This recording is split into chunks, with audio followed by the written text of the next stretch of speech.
Hey guys! Oh my goodness, this has been like such an exciting day. Um, we have author GN Wright here for our live author center stage. So it's just so exciting. She is the author of The Puck Secret. So we are broadcasting everywhere. Actually, I think I forgot to go live on Insta. Okay, I just did it. I just did it. So we are broadcasting in the FanGrrrl Romance Rex After Dark group, where really this live is supposed to be featured. And so that is the group we're going to be monitoring the comments on. So if you're making comments on the live, that is the group you want to do it in if you're not already in there. So that's the FanGrrrl Romance Rex After Dark, Edgy Contemporary Romance, and Why Choose. So, and then we're also broadcasting in the FanGrrrl Romance Rex Urban Fantasy, Romantasy, and Paranormal Romance group. And then also the FanGrrrl Romance Rex Authors Corner, and then the FanGrrrl Romance Rex page, and then also the YouTube and the Insta. Oh my gosh, you guys.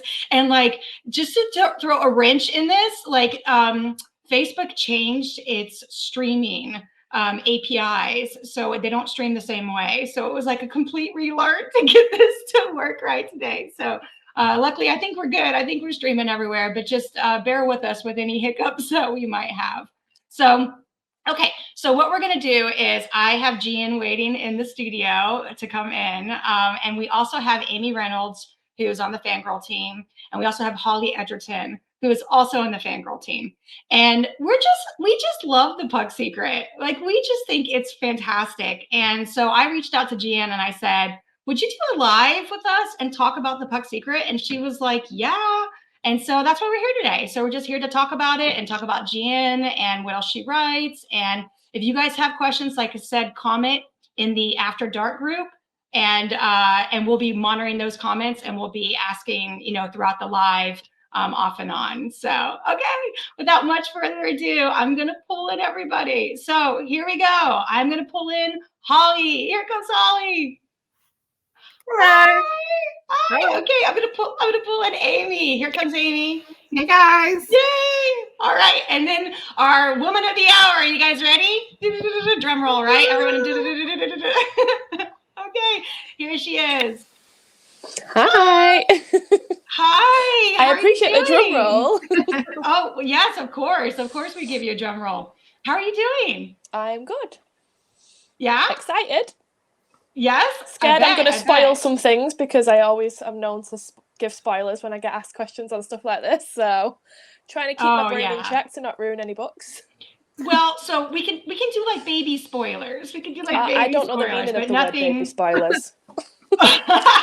Okay, don't bear with me. I'm just getting the comments up on the side so I can see it. You guys, you keep talk amongst yourselves. No, I'm joking. I'm actually one second. So you're gonna have to tell us about yourself. How did you start writing? How yes, thank you, Amy girl. Thank you. All right, here we go. It's thanks to COVID, which I always find really weird when people ask that question. But I've always loved reading, and then I was reading a lot after I had my daughter, and then we went into lockdown, and I wasn't working at the time because my daughter's autistic. So I was waiting until she went to school, and we sort of like knew where we were at with her. We were going to a lot of therapy and stuff, so I couldn't make that work around a job. Mm-hmm. And then when lockdown hit, I was just like, oh, what do I want to do? Like, I'm not sure. And I had a couple of ideas in my head. And I just started a bookstagram as well over on Instagram. So I was connecting with like other readers for like the first time in like my adult life anyway. And I met the girl who's my now best friend, and we've written a book together as well. And we just got chatting on Instagram. I slid into her DMs and we were chatting about books we liked and bonding over the fact we both have a kid the same age, that sort of thing. And she said she was writing a book too. And I was like, oh, so am I. And she was the first person I officially told. And she was like, oh, do you want to like swap? And we'll, I'll read yours, you read mine, and we can give each of us some tips. And we were like, yeah, go on then. And then literally 5 months after that, I'd published the first book. It literally just went like that. It was going from like, oh, I'm not really doing this, am I, to, oh my God, yeah, I am doing this. That is absolutely amazing. So yeah, thanks incredible. COVID.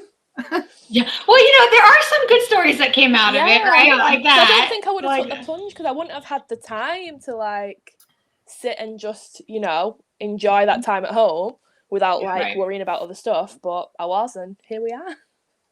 So how long did that take you to write during COVID? Sorry.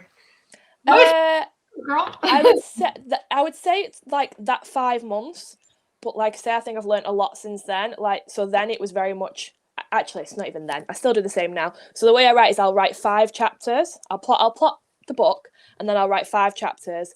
I give it to my alpha reader, she reads it, we'll chat over it. Then I'm like, right, let's plot the next 5, plot 5, and then I go like that to try and keep myself in check. That's not to say I don't go off and write random scenes that I'm going to put in the book somewhere, because I very much do that. So yeah, the 5 months, definitely the first one. That was a big learning curve. I was trying to find my way. I didn't know editors, I didn't know alpha readers, I didn't know beta readers, I didn't know anything. Yeah. Back then I was a baby. I still very much feel like a baby, but sorry, you're a what? A baby? A baby? baby. Okay. Good. Sorry, I love the accent. Where did you already say what city you're in? And I missed it when I was getting everything set up. Did you say where you're from in England? No, but because we met at FFB, I was just presuming you knew. I actually am from Manchester. Oh, okay. You know what? I just don't remember. I'm sorry. It was. I probably couldn't tell you. It's not whirlwind. something I ever really like. When I'm talking about myself, I'm just like go right into the books and not actually me. Yeah, I'm terrible with accents, so I wouldn't have picked it up either. I'd be like, No, I am. When someone's like, but you're like in really England, points out an Holly. accent, I know, but I'm still useless. Yeah. And what part of England are you in? For everyone watching, Me? Holly. Yeah, Holly. Shropshire. Say again. Shropshire, with Shrewsbury, near Birmingham. Okay. About an hour. No, Birmingham. That's where my husband's from, is Birmingham. So. Oh, nice. Yeah.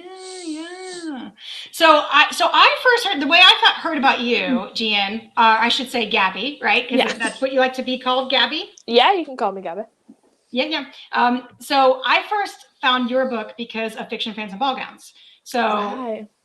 Right. So I was guest hosting it with FanGrrrls Rex, right? And we were going over there. And so I was trying different authors, and you commented on one of the posts in the group. I said, authors, who's out there, who's going? Can you recommend a book of yours for me to try? And you dropped your book down. And so, I was trying a bunch of books. I was trying it and reading like samples and moving on to the next one because I was trying to get a lot done before I went. And I started your book. I could not stop. It is so, and I started like telling everybody. I told Holly, I said, Holly girl, and she's like, I'm not really a sports romance person. And I was like, I don't care. Just read it. Trust me. And you love it, right, Holly? Yeah, I did. It was really, really good. Really good. You're gonna have me blushing. Yeah. I really like the and Amy does too, right? The You Got Mail vibe. Yes. I love it. Yes. I love it so good. I literally, I'm going to tell you something now. After formatting the book secret, the amount of text messages in it, I was like, I'm never putting that many text messages in a book again. And I've already done it with the second book. I've already put multiple text messages in the second book where I'm like, damn it, I'm doing it again. It's going to take me ages. I love texts and books. So do I, but when you actually have to like go through and format each one and like, it's a nightmare. So annoying. Yeah, I bet that's pretty. You did it really well, though. Really well. Thank you. It was just. I do love the text messages. I had a lot of fun with them. So let's go. So okay, before we start talking in details, why don't you give us, anyone watching, a summary of the book who hasn't read it? So Gabby. Oh God, I can write a whole. Who hasn't read it? Who hasn't read it? So you gotta be careful. Someone who hasn't read it. Okay, it's a hockey romance. Technically, it's very light on the hockey, thanks to my limited knowledge, but. It's a hockey romance. This book is about the captain of the hockey team and the mayor of the town's daughter. The daughter's brother plays on the hockey team with the captain, and they hate each other because the mayor had an affair with the captain's mum a long time ago. It come out. She was sort of shunned from town and lost everything, really, and the mayor didn't, obviously because of his status as the mayor. So the kids actually hate each other, and obviously the FMC Maddie, she's always going to her brother's hockey games and practice to like watch them and stuff like that. She sees the MMC Nova around a lot. They share some not so pleasant words with each other. They're constantly at each other's throats because they do hate each other, except then the book starts with Maddie's dad, the mayor, trying to force her into a business marriage to like help him in, the political world, and she ends up breaking her phone, going home, getting drunk, blasting Taylor Swift like every other basic bitch out there. And then she accidentally texts the wrong number, starts flirting with the anonymous number a little bit, and you have to read it to find out the rest. Yes. So it's just so much fun. Like, it's so much fun, but then like the angst and the the enemies to lovers, but them not knowing is so good. Like, it's so that good. was easy for me because all my other books are like dark romance and like really dark romance. So this was meant to be fun for me. I actually broke my ankle when I wrote this. I broke my ankle. I was in bed miserable, and I was like, oh, I didn't have my deadline for like 4 months, like, till my next book was coming out. And I was like, oh, what should I do? And I was like, oh, I'll write for fun. Started writing this purely for fun. Got about 80% in it, pushed it to the side to go back to my other book that was on a deadline. Gave it to my alpha anyway. She was like, oh, like, can I read it? I was like, yeah, but I don't really think I'm going to release it. Like, it's not like my usual stuff. And she literally come back the next day and was like, if you don't release this, I'm not going to be your friend anymore. If you don't finish this and get it out there. And I was like, oh, okay. So it's thanks to a broken ankle, really.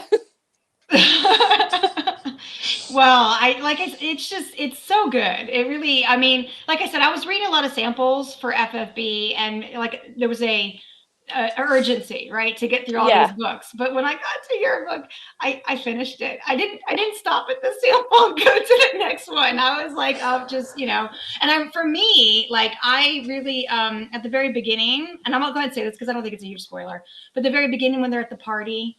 And she's like, she sees the guy she's supposed to be dating walking off, and then she goes to follow him to see what. And you're thinking at this time, okay, he's gonna get with another chick. You're thinking that, right? Yeah. But then she's following him, and then he's like in the bushes getting on with another chick. Yeah. Like, the visualization of it, like, I was laughing, and then I was sending messages to my girlfriends about it. So, and that's when I got hooked. But then when I got really hooked is when the texting started. Yeah. I was like, oh, I see what's happening here. So it is fun. Yeah. I did have a lot of fun. It's the one, the book, because all my other books, like you say this is angsty. All my other books are terribly angsty, like painful angsty. So this for me wasn't angsty at all. I was writing it like like laughing along at my own words. I was like, oh, I'm so funny. Like, because it was meant to be just for me. Like, when I was writing it at first, it was purely just, I was like, oh, no one's going to read it. It's just mine. So I was like making myself laugh with the text messages and stuff. So now when everyone comes like, oh my God, I absolutely love it, I'm like, thank you. Oh, well, so Amy and Holly, how about you guys? When did you guys get hooked? Because I know you both got hooked like I did, but probably at different times. Not to put you on the spot. Well, that was the text messages. I think I remember messaging you back and like, this is fantastic. I love it. It's like a meet cute, but they don't know who they are, and it's fantastic. Yeah. And I was just turning to see when the reveal would happen, when you would find out what would happen, and it was like the drama behind the whole thing is just, and then the whole subplot. I think as well with the text messages, a lot of the time that trope in books, they don't actually know each other beforehand. So like you get that sort of texting relationship, and you're like, oh, this is cute. I can't wait till they meet or something. But I think it was the excitement in it, like the texting these cute little sweet nothings to each other and flirting with each other, and then they're seeing each other in real life. Each other on the other one. Being mean to each other, and I'm just like, this is fun. And I really like the dynamic of like how in the real life, not in their texting, but like when they would interact together, they had like that attraction, like that love-hate kind of relationship. Yeah. And then they had this whole nother relationship with this anonymous texter, and they're like pulled in two directions. Yeah. You really could feel it like come out of the pages. It was great. I'm sorry, Holly, I cut you off. No, you're okay. No. I think when I was like well and truly hooked was after the party and he walked her home. I love that bit. I was like, I don't know, I just feel like it's a proper turning point. Like, I loved all the text messages, but like at that point you just like this is the start. I think that for me as well, that was the first point where you truly see him as a real person, because obviously she's got this notion of him, and it's the notion that he puts out to everyone. He's the captain of the hockey team, he's broody, he's moody, he's a bit of a man-whore, but that's where you see the sweet side, like, you know, that's the boy that his mum raised, like, look how Yeah. cute he is. Yeah, I love that scene. Yeah, no, Well, and the spice isn't bad at all. Nope. It's Quite hot. nice. Yeah, it's quite hot. I mean, It probably and has. To me, the spice is quite chill compared. I was like, oh, this is normal. It also has one of my favourite scenes, though, because all the new readers that hadn't read me before, that read this book, flooded my DMs and was like, oh my God, the basement scene, I can't believe you've done this. Truth or Dare. It was, every message was like, Truth or Dare, chapter this, and I was like, yeah. All my like veteran readers who had read my other stuff was like, yep, classic Gabby, like this is what she does. So I live for the spice because of that reason alone. well, and you know, we have an interesting scene with, is it Harold? Is that, if I'm remembering the name? Yes. Yeah. We love Harold. We like Harold. Long live Harold. How is Harold? He's doing good. So funny. That was so funny. I remember writing that scene because I have my desk upstairs and it like my back faces the door, and most of the time I'm blasting my headphones, and my husband works shifts, so he can be home during the day sometimes and he'll just come up behind me. I won't notice. You know, if I'm on a writing deadline, he'll come up and just leave drinks on my desk and snacks and stuff. I remember writing the Harold scene and he come over and like just kissed my head, and I was like, oh, turn around to take a little kiss. And his eyes just flick to the screen, and he knows what I write. I talk about what I write, but he doesn't read it. And he literally was like, he went, I've just read that sentence. He went, and now I'm gonna leave. I was like, bye. So yeah, I always remember writing the Harold scene, and my husband coming in, and I was just like, oh, it's me, hi. And then I remember having to proof the audiobook when the audiobook came out, and they sent it to me, and I was listening to it, and I, you know, as a smut reader, you could become very desensitive to certain things. I'm upstairs folding the laundry, it's blasting out of the speaker, my husband walks in to bring me something, and he just stops and looks at me, and it was the Truth or Dare scene, and I just looked and I was like, hi. He was like, I'm not even going to ask. I was like, okay. So he's used to my dad. He's used to all my antics by now. That's awesome. And so does he end up reading your books, or? He doesn't read them. I sit. It's really funny. It's very much one-sided conversation because I'm like, I'm thinking about doing this, and then I'll break down all the characters. He knows pretty much all the characters by name because of how much I will plot with him, even though it's just him listening to me ramble until I work out in my head. So he knows what I write, and he's very much like, in my real life, I don't hide that I'm an author, but I don't go around and explicitly be like, oh, hi, I'm an author, unless someone explicitly asks me. Whereas my husband keeps my little bookish flyers with my QR code in his folder at work. As soon as someone's like, what does your wife do? He's like, oh, she's an author, here. Do you want to read? Aww. Literally. And he has. Does he warn them though? Does he give them a little bit of a warning? Yeah, about what like, they're the spicy. Okay. And they'll be like, what do you mean the spicy? But oh, like, she writes smart, and like, are you okay with that? And he was like, yeah, why wouldn't I be? Like, so I mean, I'm not exactly hiding that I read it either. Like, yeah, no, he knows.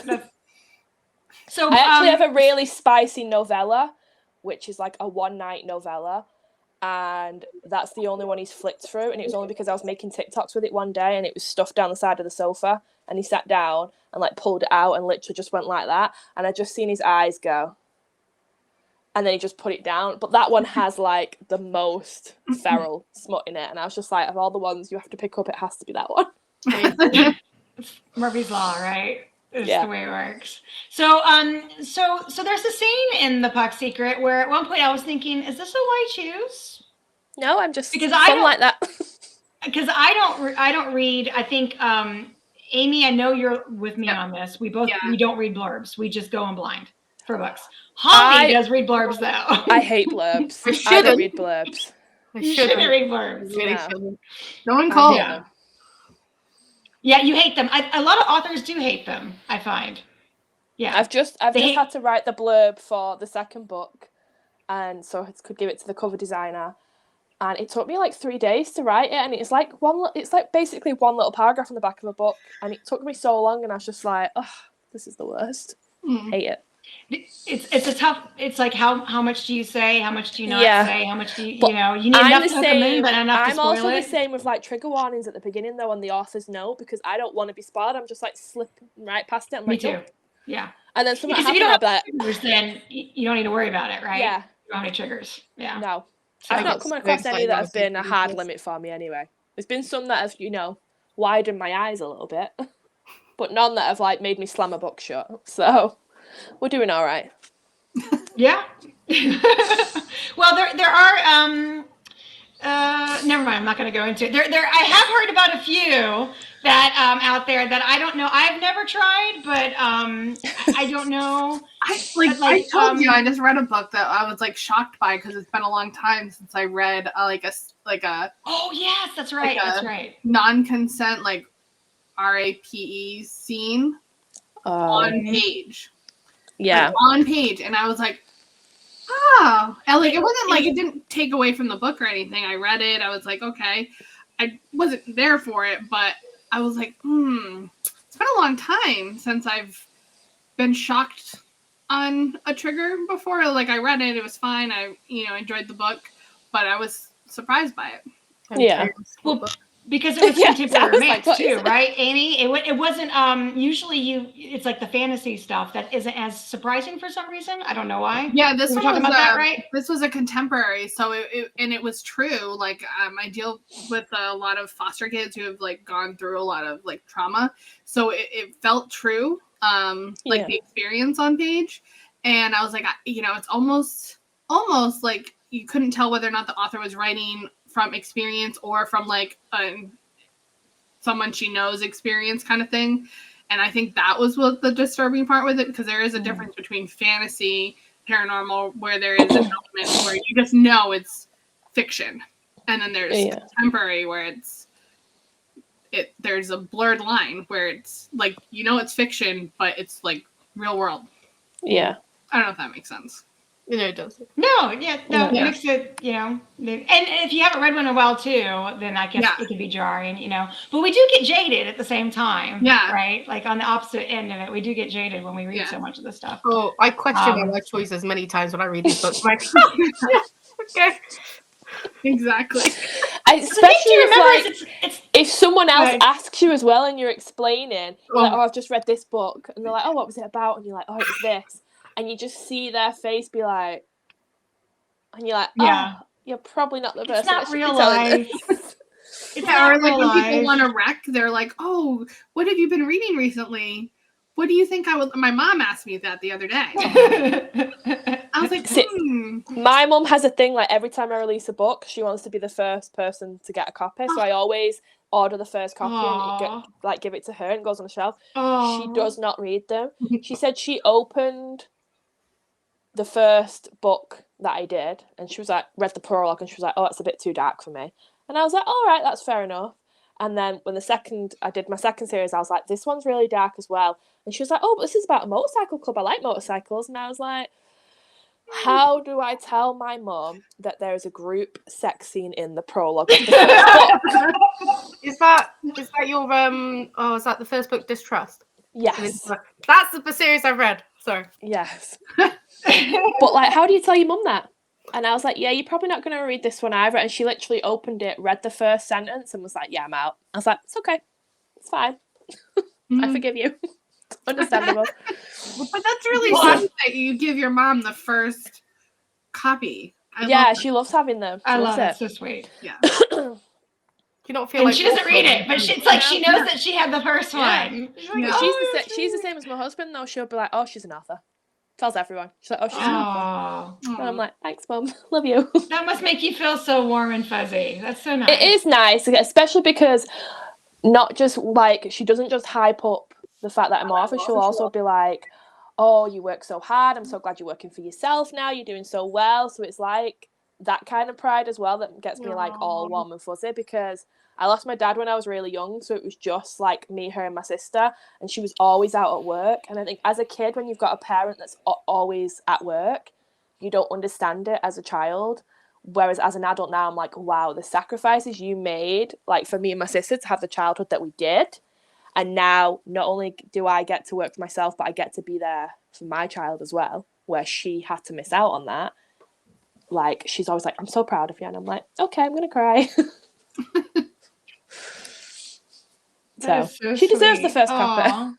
That's really sweet. Yeah, that's sweet. It was when we were talking about moms too, and like not like we were talking about your mom a second ago. It reminded me, or Amy, I'm pointing like you know who I'm pointing to. It reminded me. I think we all see it the same way, right? I'm top left, Holly's top right, GN, you're top bottom right, and that's okay. Yeah. Right. So anyway, so I told my mom about a Why Choose, and she had never read one before, and so. And she likes romance. She reads romance. Yeah. And so I was like, but do you like spies? She's like, Rebecca, I've been reading a lot longer than you. And yes, I like spies. And I was like, okay, all right. So I recommended to her They Call Me Wicked by Persephone Steele. Oh, yeah, it's so funny. It's such a good book. And because my mom likes the investigation thing, you know, like detective stuff, and there's like a whole serial killer crime thing going on in that book. I'm like, okay, this will be a good one for her to read. And I think it's normal as far as like spice goes for Why Chooses. It's not like pretty low.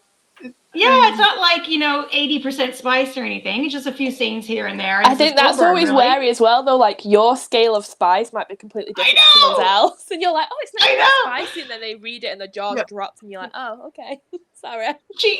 She messaged me after she finished reading it. I said, oh, did you like it? She goes, yeah. She goes, I don't like the raccoons. And I was like, what do you have against the raccoons? And then she's, I just don't know. I don't like the raccoons. And I said, well, what about the rest of it? She goes, well, Rebecca, I think that's erotica. I've had so many times I've like recommended books to other people, and they're like, do I give you this? Also, like, when you start reading a book and you're like, oh, this is really good. And it's like, it's pretty tame. So I gave it to my co-worker. I was like, read this. And then I got to the end of it. And I was like, oh no. But she was like asking for it because I'd said. And I was like, I'm so sorry. No, always finish it before you recommend it. You don't know what's coming. Honestly. I've learned that the hard way. I make the mistake. I've got to the point now I have to finish a book before I say something. But it's hard. Because for sure. So let's talk about your scene that made me think it might be a Why Choose. Truth or Dare, or the basement scene. It's known as both. I personally feel like it was fine. It wasn't a big issue to me, and I didn't think it would be a big issue to anyone else as much as it was. And the fun fact is actually as well is I was on TikTok. I always do a lot of TikToking when I'm coming up to a book release. And I post my silly little scenes and my silly little TikToks. And I've been posting for about 5 weeks about the Puck Secret, and they were doing okay, like just normal amount of views. And then the night before I went to bed, I posted a TikTok. And then I woke up the next morning and it had blew up. And then I posted a TikTok about the Truth or Dare scene, and then that blew up as well. And I think that's what brought in a lot of people to read it, more readers than I'd ever had before, where people were reading and they were like, oh my god. And it was definitely like a split. It was definitely like some people were like, what is this scene doing in an MF book? And then there was definitely the others being like, so what are the rest of your books called? And I was like, here we go. But then also when I was like, here you go, I'm like, just so you know, I was like, the Puck Secret is fun. I was like, it's spicy and fun and a little bit angsty. I was like, the others, trauma.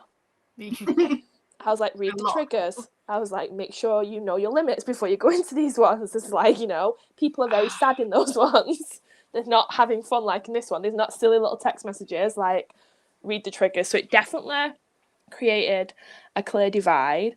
But what I've noticed I've not even said what the scene was. Let's say what the scene was for people that have not. The captain shares her with his goalie. It's an MF, and he shares her with the goalie. He dares her to go with the goalie. That's, in other words, that's a goalie for people in America. Oh, yeah, sorry. My accent. I love the accent. I love it. I have to, I'm married to a Brit, so, I have a little You should be used there. to it then. Stop making fun of me. I love it. Anyway. I'm not making fun of you. I love it. everyone is always so focused on the fact that Nova is so possessive, and there's like a lot of the people that didn't like it were like, he would never do that, he was so possessive, like it didn't fit his character. And I'm like, did you read the scene after that? It fits his character perfectly. And I think so many people are focused on the actual scene in the basement that they don't focus enough on the scene in his bedroom and the morning after, where she bumps into the goalie and she's like, what's up with your eye? And he's like, don't ask stupid questions. Like, you know what's wrong with my eye, you know what happened. And that's what's really irritating, because I think maybe some people got to that point and they just didn't read any further because they were annoyed by it. And I'm like, the possessiveness was there. You just have to see it. Yeah. Well, and it's he's complicated, right? Yeah. Like it's not so. And cut that's and dry. Another thing as well. I think he's complicated. I like to write my characters as real as possible, and it's like people have flaws, people make mistakes, like, and especially like their relationship and their dynamic moves very quickly. They go from like hating each other to being in this complicated tryst with one another very quickly. And that scene was sort of honouring that, because it's like, he was a man whore. He's not just going to turn around and be a perfect boyfriend. Like, he had complicated feelings. He was trying to test those complicated feelings out like a normal human would. Maybe not a normal human. Not everyone does that kind of thing, but no. in that scene, I also just felt like she was testing her boundaries too. Yeah. He was like controlling the situation to like, you know, pushing her boundaries, but like in a controlling way. So that, like, it was anyone who read that and didn't think Nova was in control didn't read the scene correctly. Like, he was still very much in control the whole time. Yeah, he was. Yeah. I loved it. Yeah. I loved it. I was here for it. I did too. I loved it too. I was wondering if it was a why choose though at that time, because I read why chooses, but then after the way he reacted, I really, it really resonated with me, because it really felt very realistic. Yeah. Like he's getting those, the jealousy and, the territorial after the fact, and kind of like oh, damn, why did I do that? You know? Yeah, exactly. And that's what I mean, because he was more like, and it surprised him, I think. It's that like, he felt that way. It was like, I must like this chick more. He's trying to like show that, he don't care, and then he doesn't care. Basically, and he's done it before. Like, they've done it, but the two of them have done it before, so they're getting into old habits. And then it's like, well, this is different this time. Yeah, exactly. This is different this time. Yeah, and now I have to like punch you out because you touched my girl. The one before it. the part before it as well, where she like she has that second like, I should leave, and then it's like, nope, you're not leaving. I love that. I was like, yay. He's like, no, I don't think so. We've danced around this long enough. That whole scene is the biggest writing day I've ever had. I wrote 12K in one day, and that was from like her arriving at the party all dressed up for him, them on the dance floor, like Archer inviting him down for Truth or Dare, the basement, in the store cupboard, like in his bedroom. I was literally a machine that day. Like, it was just coming out, and I was like, I can't stop. This is like good stuff. I'm obsessed. So wow, 12,000 words is a lot to write in one day. I am never making that happen ever again.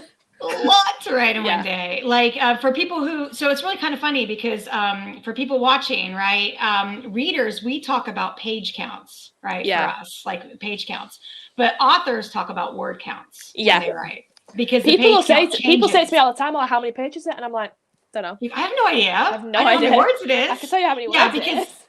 Yeah, that's right. Because the software that authors use, will tell them their word count, right? And so, and the pages varies based off of the platform it's uploaded to, and the font, and all the size that you do it as well. Like the size that you make the paperback, whatever it is, it's like it can be different all the time. So no, I could tell you how many words it is. I couldn't tell you how many pages it is. Yeah.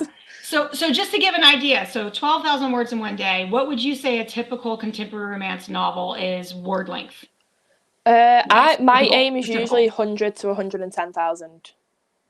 Some people are a lot wordier than I am. But I'm very much one of them, like, unless it's fantasy, if a regular romance book is over 400 pages, I'm like, what's happening? Like, what's going on? There's only been a few select books that are like thick, where I've read them and been like, yes, they needed this amount of words and this amount of information. But for me, if it's just a regular romance, then I'm like, I want to get to the meet cute. I want to get to the point. We know, if it's enemies to lovers, it's like, I'm going to pretend to be shocked when the enemies become lovers. I'm going to be giggling when they you know, touch hands for the first time, or, you know, they call each other by the real name and not a nickname. We know it's coming, but it doesn't mean I'm not kicking my feet every time. Like, I don't need, you know, 300,000 words to feel that way. Well, but there's a reason for fantasies to be that long, because they have all the world building. Exactly, that's what I mean. So for me, if it's in contemporary, there has to be a big reason for that many words. Because you're already in the modern world. There's not, I mean, there is some world building, but not to the extent that a fantasy I find would be it very hard off-world. For me personally as well, when I'm reading a book. Like, when you go into a fantasy, you know them first few chapters are going to be building up the world, telling you the backstory of the main character, and you're ready for it. If I open up a contemporary and we're not getting right to something, some drama, I'm going to be like, oh, exactly, some drama. You want to hook them. Every single one of, like, the first book in my series, I always try, I'm like, right, what's going to be the thing that gets people in? And that's the same with my MC series. That's a Why Choose. And I was sick of reading Why Choose books where the group scenes weren't until the third or fourth book. I was like, I don't want to wait. So I put one in the prologue. I was like, let's do this. Let's jump right in and get things going. And people loved it. So I was like, it worked. Yeah, to give something to aim for. So, like, see, these laws will come later, but here's a taster. This is what's going to come. I feel like that one is really mean as well, because it's a really, like, good spice scene in the and it's just the prologue, and then chapter 1 is like, here's loads of trauma, enjoy. You've had that spice, now we're going to have a shit ton of trauma to deal with, and then more spice later. I was just thinking about the Why Chooses. I mean, some more of the more recent Why Chooses are more slow burn, like the enemies to lovers ones, but before I would say, like, maybe 3 or 4 years ago, at least, maybe, when I was picking up Why Chooses, they got into it really quick. Like, they got into it like at the 50% mark or sooner. Well, I went through a phase when I first started, like, the only Why Choose I read in the beginning was like Academy Why Choose. So they were slow burn, because obviously the authors were waiting for the characters to age up, which is always different for, like, us in the UK, because the age of consent is lower in the UK. So is it? It's only 16. For alcohol it is, but for in Rhode Island, the age of consent is 16. Yeah. So I always like see some posts sometimes where people are like, oh, I don't, you know, why do I need to read about 18-year-olds having sex? And I'm just like, it's just a book, like. Yeah. It's, you know, if you're writing an academy book, that's what you're going to expect to read. It's a romance. But yeah, because the age of consent here is lower, I'm just like, okay. I don't know why I didn't realize that. I don't know at all. Oh, okay, we have a couple comments on the side. I'm going to read these off here. So Carrie Morgan says hi. Tabitha says hi. Lopona says hi. And then Megan Ellie, she says, hey, girls. Hey, extra hi, Gabby. Oh, I love Megan Ellie, unless you know. I've not spoken to her for ages. I love her. That's so cool. I That's miss cool. you. For anyone watching, you have to comment in the After Dark group for us to see it. So because it's being streamed everywhere, but that's where we're monitoring comments. So that's the FanGrrrls After Dark group. Okay, cool. Well, so I honestly am kind of shocked. I knew the alcohol age, but I didn't realize the consent age. So that's a new one for me for sure. Yeah, the alcohol thing is something that wilds me out about America. The fact that, like, you can drive so young over there, yet you can't drink until you're 21. Like, that's horrendous. It's bizarre, isn't it? When you come from the UK, it's really bizarre. Yeah, like, remember field days, like when I was like, oh, this makes me sound bad, but like when I was like leaving school, like going down the fields with my friends. This is what I'm talking about. Like, so, like, you say to people like, oh, I was drinking at like 14, 15, and to us, that's casual. That's the normal thing. Pretty much. To be drinking at like a park with your friends at that age in the UK. Yeah, I said that to a couple of my American friends, and they were like, "What?" Like, okay. Like, I remember my prom. Like, you always have like the after party. You go to your prom, and then the after party is like in a field. You all dressed up. And I was in a field. The after party. Just don't do it. I don't recommend it. My birthday's not until August either, so I was still 15 when I left school and had my prom. So I still felt really young. Whoops. Wow. Yeah, because we graduate high school at 18 here. You guys have at 16, and then you have your A levels from Yeah. That's another thing as well over here, because when we do your A levels over here, we call it college. Oh yeah, so we have school. Right. Yeah, Whereas you have, like, yours is like, when you say college, you really like referring to university for us. Yeah, really. Yes. We have like primary school, like secondary school, college, university. Yeah.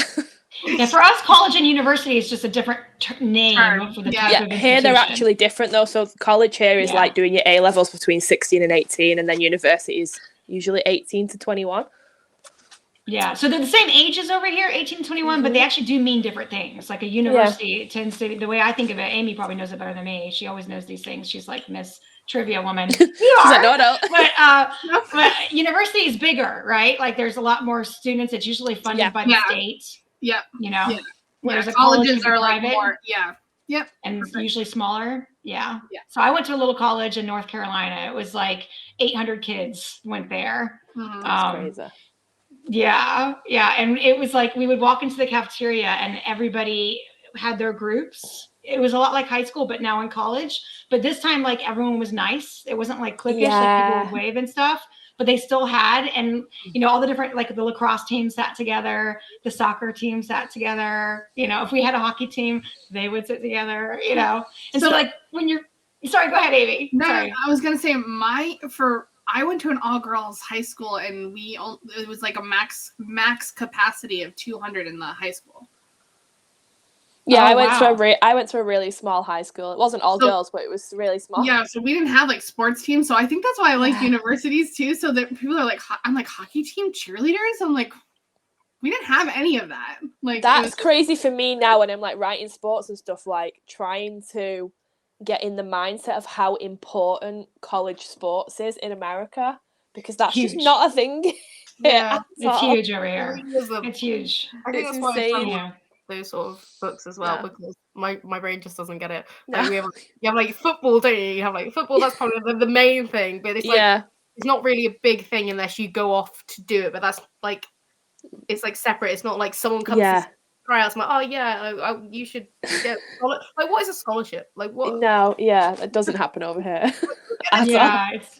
It's like, I think it's kind of sad though, like because you graduate from 16 and then like either you go professional football, right, or you are done, right? Essentially, I mean, you can play with like your mates on like a whatever, but like over here, you go to university and you can keep playing in your sports until you're 21 years old, you know. And then normally you can get drafted until like, and then it funds you, like it'll pay for your college if you're good, So like Calvin, my husband, he played. Holly, I don't know if I've told you this or not. Maybe you've heard it in conversation, but he used to play football for Stoke City in England. He used to play. He was their goalkeeper on the first reserves team, and he's from outside Birmingham. He played for the Wolverhampton Wolves. They picked him up when he was 9 years old, and then at 11 they released him. They thought he would never be tall enough to be a goalkeeper. And then Stoke City picked him up. And then at 16, he graduated from high school. And then he went to go play for Stoke City Pro until he was 21. And then my college found him and paid for a full scholarship for him to come over to play. And so he didn't have to pay a dime to go to college in the States. That's so cool. Funded. Yeah. So you saying he graduated from high school really made me laugh. Oh, you guys don't do that, do you? Not you don't really. Yeah, I know. Sorry. It's just like nope. Primary school, right? Primary school or whatever, Is that what it's called? Primary school? I'm trying to remember. That's the young school. So you go, secondary school. Was it 3 or 4 till 10, 11, and then it's secondary school, which is 12 till 15, 16, and then college is 16, 18, university is 18 plus. The only place we did graduation from over here is from university. Oh no, yeah. I was thinking we graduate everything. Elementary school. Yeah. My daughter's graduating elementary school. Yeah. My son is graduating middle school. My best friend, she lives in California, and we've got kids the same age. And she'll talk about the stuff that he's doing in school, and she'll be like, "Oh, he graduated from pre-K," and I'm like, "What?" And then he plays like 3 varsity sports already, and I'm like, "He's 8. This is insane." Yeah. Crazy. Yeah. Different cultures. Yeah, we do. It is different. But I tell you what I do like about England is that, at least what Calvin told me, I don't know how accurate I'll say this, but like they'll pick up kids at a young age to play with the clubs. So that way they train like with the professional clubs and get the really good coaching. And then every year they let kids go. And then at 16, if you're still on, they may offer you a pro contract. And that's how he got to 16, you know, playing. I think that's really cool. It'd be like, when I talk to people over here in the States, it'd be like if the Miami Dolphins picked up kids at a young age to let them play with the coaches there to teach them. They call them like a youth team, and it is basically it's like really just smart. Keeping an eye on them. Like it's really, really smart. When my brother was younger, he used to play for, I think it was like Red Devils first, and then Wolves. And he was really good, and he even played for Shrewsbury Town for a bit, but then he had like a accident and he couldn't play anymore. So he's really good. He still plays now every now and then for fun, but yeah, they used to do that. So Gabby, so do you like sports? I mean, you wrote a sports romance. I don't like sports. What are you gonna say that? You know what? I don't have anything against them, but I think it was like I lost my dad when I was young, so I grew up in a household without any sports around, and then my husband is very into aviation. Like he has a private pilot's license. We actually met at Air Cadets when we were teenagers. So he's not really into sports. He's like more into planes and stuff like that. So I don't really have it in the house now. So it's not that I'm against any sports. Like I would very much love to go and watch a hockey game. I'm sure I'd have a lot of fun. I just haven't had chance. Yeah, you know, sorry, was that you, Holly? Go ahead. I was going to say, bring it back to the book thing. Does everybody have like favorite parts? Because I have this one really funny part. I don't know why. It's so small that makes me laugh so much. It's when they're going for Sunday lunch and the grandmother like makes a comment about the wife.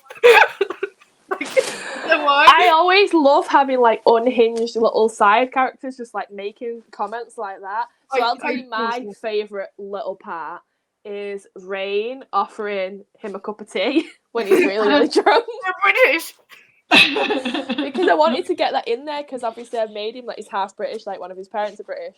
And I was like, what's the most British thing I can think of? And I'm not a coffee drinker at all. I don't like coffee, but I'm a major tea drinker. And I was like, wouldn't it be really funny if like every time his friends are in like some sort of crisis or something's going on, that he's just like, can I get someone a cup of tea? And then I was like, he doesn't want a cup of tea, Rain. Leave him alone. That's my favourite little bit. Super cute. That's super. And you don't like coffee. Well, you know, the coffee over there, I just don't like it. Was that subtle diss to our coffee? Because I'll agree, I don't like coffee either. So, which always makes me laugh because I always write my characters drinking coffee, and then if they're drinking alcohol, I always have them drinking whiskey, and I don't like whiskey either. I'm just like throwing it in there. I'm just like, yeah, I'd be like to my husband, what does whiskey taste like? Describe it to me. We're like, right, they're like, go on, describe it. So. Yeah, so when we live off coffee over here. It's like our tea, right? But my best friend curses me out every time when I bring up the fact I don't like coffee. She's like, yeah, forget that about you. She's like, I don't like it. Well, it's really hard to find like just regular coffee over in England, like because all the coffee places have all the fancy stuff. It's like these fancy lattes and sugary concoctions, and like I just want black coffee with some cream in it. Like that's just black with cream, and you can't. I mean, I was at the airport in Manchester, and I went up as I was leaving the States, and I asked for a cup of coffee, and I asked for black and cream, and she it was all this fancy making it just to pour this little black coffee, and then she was like, "What do you mean you want cream in it? Like what? I'm like how you make tea, but milk, you could use milk." You know? Yeah, but cream to us would be like whipped creams. It's like if you want it with milk, you would have to say with milk. Pour a bit of Elmley in there. Well, when I was at FFB and I was staying with Blake and Stephanie Hudson in the Airbnb, in the morning Blake said they made coffee, and I said, do you have any cream? And he goes, cream? What do you I said like heavy whipping cream, and Stephanie said, oh, I think she needs, and she said some name which you guys probably know, but I don't know. And he went out and bought it, and it was this little tiny thing of cream, and it was great. It tastes delicious. But then when like our American friends came over, they all wanted a cup of coffee, and we all just emptied that cream, man. It was gone. Yeah. It was gone like I'm used, like I say, because I've been friends with my best friend now in California for nearly 4 years. I'm very used to like switching the sentences out. Like I still remember the first book that I wrote. I wrote the word fortnight in it instead of 2 weeks. And obviously you guys don't use the word fortnight over there. No, we and don't. she literally highlighted it and was like, what in the Harry Potter is this? What the Harry Potter is. And it's still one of my favourite comments she's ever wrote on one of my docs, and it always sticks out. So she's always there to like rein my English in. She'll be like changing the words to American. So I find it a lot easier now to like understand and do it myself. But back then I was in the trenches. See, I didn't know. So do you do fortnight? That's weird. Sorry, Holly? What'd you say? It's weird to me that you don't say fortnight. Yeah, it's crazy, isn't it? I say it all the time. I'll see you in a fortnight. Yeah. Yeah, no. That sounds very like posh to us, doesn't it? Yeah. Like someone saying fortnight. Very posh. Yeah. What does it mean? Like, what does 2 weeks? 2 weeks. In 2 weeks? Okay. Yeah. Nope. I learned it from reading Jane Austen. That's how I first learned the term Nice. when I was young. Yeah. I learned a lot of stuff like that from Jane Austen. But yeah, Pride and Prejudice. I love Pride and Prejudice. I actually never read British books. I have like a few exceptions. I've got, like you can see behind me here, I've got Becca Steele's books, and she's British, and she sets all her books in England, and she's one of the only exceptions where I'm like, I'll read it and I enjoy it. And Rena Kent, she sets a lot of her books in England as well, but most of the books I read are in America, and I write my own in America. So that's what I was about to say. I was like, so are all of your books, do they take place in America? Yeah, okay. And they all take place in the same world. Like I purposely set them all in the same world. So like my first series that I did is a dark romance I have to try it. series. And it's technically a trilogy with 2 standalones after it. So like the trilogy is for one couple, and then but then you can't read the standalones without reading that, if that makes sense. But then in the 3rd book of that trilogy, in the other books I'd spoke about the bad guy in that book having a motorcycle club helping him do stuff. I had to write a scene into that book. So I created the characters and I wrote the scene. And I was like, oh God, I actually really like those characters. And I paused what I was writing to like go to my notes doc, opened a new one, typed the name of the MC in, and I was like writing a couple of things. Finished that book, was supposed to start the 4th book that follows it, and then went and wrote the 1st book in the motorcycle series instead. And then I just couldn't stop the crossover then. So like then in the 2nd book of the motorcycle series, the characters from the 1st like series came into it. And then the town that the hockey book is set in is purposely a town that's mentioned in those other books that's right next to their town. And I'm writing the Puck Decoy. I'm writing the Puck Decoy right now, which is the 2nd one. And which is on Maddie's brother Josh. And we'll have a spoiler. Josh is obviously trying to take down his dad. Oh crap! It's not a big spoiler. I was trying to cover my ears, but I have AirPods on, so it ain't gonna take the AirPods. I don't want to hear the spoiler. I wouldn't say it's a spoiler. It's just obvious he's trying to, take down his dad for what his dad's been doing to them. Right. Yes. So he's looking for a bit of help, and the name that he is given is one of the characters out of my first series. And I'm also working on his book as well. So right after the Puck Decoy comes out, this character's book's going to come out and finish off my first series. And everyone reads that my first series, this guy is their favourite character. So I know when they get to that point in Puck Decoy where he pops in, they're going to be like, you sneaky little witch, putting him in here, because I know they love him so much. And I love him so much. So I was like writing him in. I was like, this is going to be so fun. It's smart too, because people who like cling on to that character from the Puck Decoy who haven't read your other books. Well, like, I'm going to go look up your other books right now. For people that, for people that don't know who it is, Smart. they'll just see that character and be like, oh, this is an interesting character. But for like my readers who are like weaved into my world right along with me, they'll be like, oh my God, she's done it again. And I'd be like, yes, I have.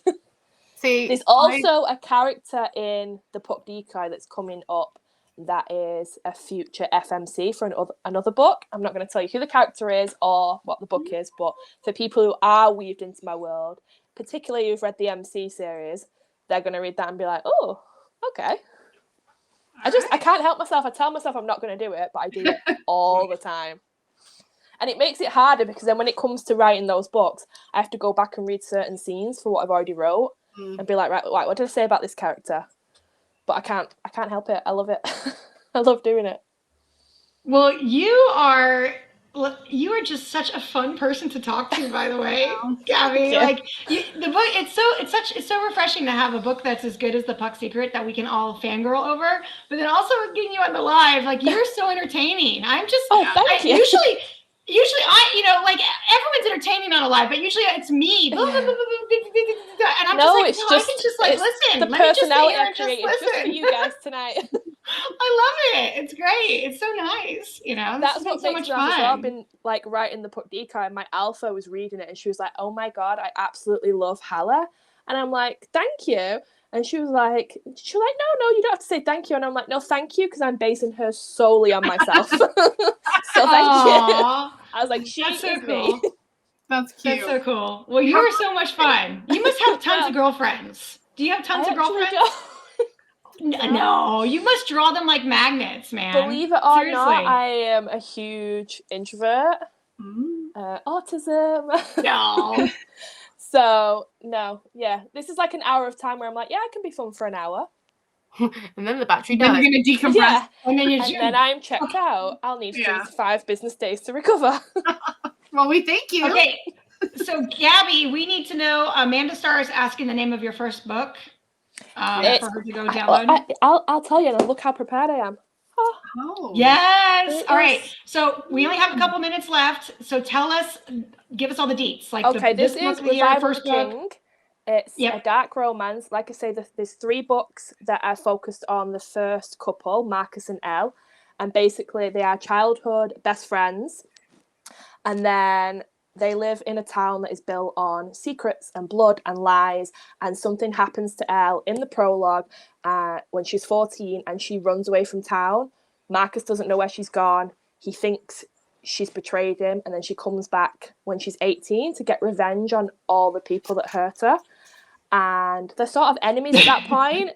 But she's also got a very big secret that she's harboring. And also, she is a badass. When I say she's coming for revenge, she's been off the last 4 years training. She knows how to, not get hurt anymore. And then not only that, but Marcus's 2 best friends. People very much wanted this to be a wide choose because of how much they fell in love with him and his best friend straight away. But his best friends are very fun. One of them's like, your typical playboy. He's flirting with her all the time. He's got a heart of gold. But then, his heart is also filled with trauma because I do that to all my characters.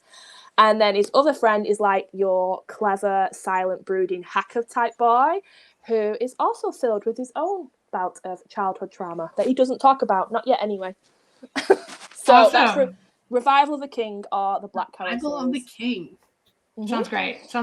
And well, I was going to say when the live ends, which is in less than 60 seconds, you have to go onto the comments and drop links to your books. Okay. I know we have the Puck Secret on the top of the post right now, but if you'll go and you'll drop links to everything, and then how people can reach you through your Facebook group, your TikTok, your Instagram. Tell them all to come and stalk me. I love being stalked. Slide into my DMs. Tell me.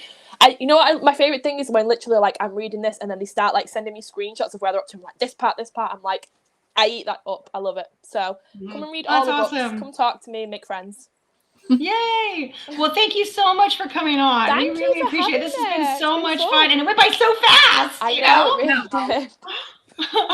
It was nice. Until next time. And I'm pulling you into a live with the panel here pretty soon. That's top secret stuff. Yes. Guys. So GN's going to be on a panel, and it's going to be amazing. Yes. So stay tuned. All right, you guys. Have a good night.